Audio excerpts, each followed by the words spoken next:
I'm Dr. Susan Keller-Mathers, an Associate Professor of Creative Studies at Buffalo State's International Center for Studies in Creativity. For almost 3 decades, I've been engaged in nurturing individual creative talents in both formal and informal learning environments. I'm focused on ways to bring best practices in creativity education to learners of all ages. My first career was a public school classroom teacher and a specialist in talent development in New Orleans schools and in Buffalo, New York. I now have the privilege of teaching Master of Science in Creativity students at the university level, as well as continuing to consult with practitioners interested in bringing more creativity to learning environments. These experiences form the basis of my scholarly interests. So I'm going to discuss today 3 main areas of scholarship focused on creative teaching and learning. They include developing creativity in individuals and groups, curricular frameworks and materials, and instructional leadership development. So let's start by discussing the development of creativity in individuals and groups. The level of skill, expertise, and general developmental level of the learner must be considered. Most importantly, the learner's readiness to engage is key. Dr. Ruth Noller, who was the second woman computer programmer in the U.S. and a founding member of the faculty here at Creative Studies, said creativity is a function of an attitude towards knowledge, imagination, and evaluation. Attitude is foundational to creativity development, as is both knowledge and evaluation in concert with imagination. I've focused on educating for creative learning, recognizing the complex, multifaceted nature of creativity in both designing and assessing learning. Let me share 2 long-term initiatives focusing on developing creativity in individuals and groups. These examples also have elements of both curricular frameworks and materials and development of instructional leaders in addition to the general development of creativity.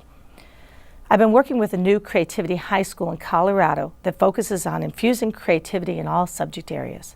My work with them includes climate building, training in creativity concepts, tools, and curricular frameworks for educators and leaders of the initiative, advising on the use of pre- and post-creativity testing and development of teacher-made assessments such as checklists, observational forms, case studies, surveys, and rubrics.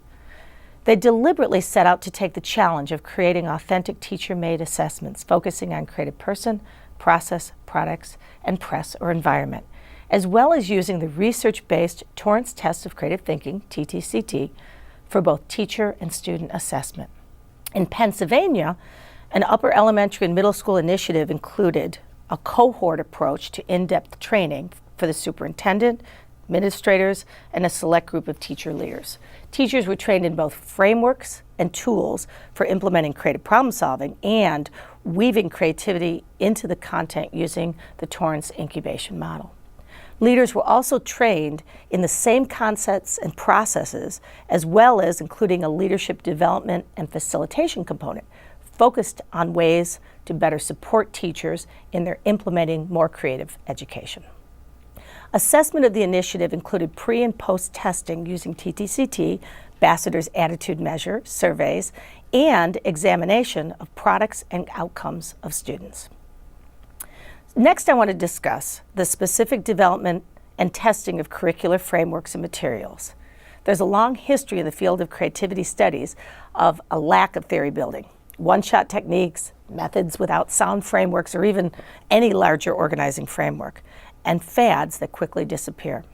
If you look deeper at the quality of frameworks and materials developed over the last 50 years, for implementing creative learning, you will also find incredible underutilized gems, such as Williams' Thinking and Feeling model, Torrance's incubation model of teaching and learning, and a variety of creative problem-solving models, including Synectics, Kepner-Tragle, and CPS. Buffalo is home to the development of a research-based CPS process conceptualized by the advertising executive Alex Osborne. Creative problem solving is an area of focus for me, and I continue to develop and test both curriculum and training frameworks. I've also had the privilege of being trained in and continue to develop Torrance's incubation model. My colleague, Dr. Mary Murdoch, coined the term TIM for Torrance's research-based model. At Creative Studies, many of us have worked hard to use the model, reflect on our learning from practice, and put that knowledge to work through further conceptualizations of the model, development of materials, and dissemination for use by a larger group of creativity professionals in both education and training. The development and testing of creativity content and materials is both exciting and challenging, as our current education system, despite the recent excitement about 21st century learning, is often an unfriendly place to practice more creative methods. I'm currently involved in a large-scale development of materials to weave creativity into content with my colleague, Dr. Cindy Burnett, students and alumni. We've developed and tested in schools, higher education institutions, museums, businesses, and through personal application, materials focused on utilizing a creativity skill base and the TIM framework. Case studies, lessons, unit development, learning modules, and detailed descriptions of the process, outcomes, and user feedback and product assessment are developed and tested in authentic learning situations.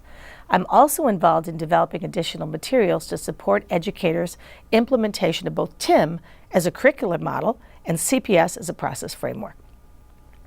A particularly exciting aspect of the Creative Studies Faculty Scholarship here at Creative Studies includes the ongoing revision of our core courses in creativity at the master's level and the development of new graduate level creativity courses.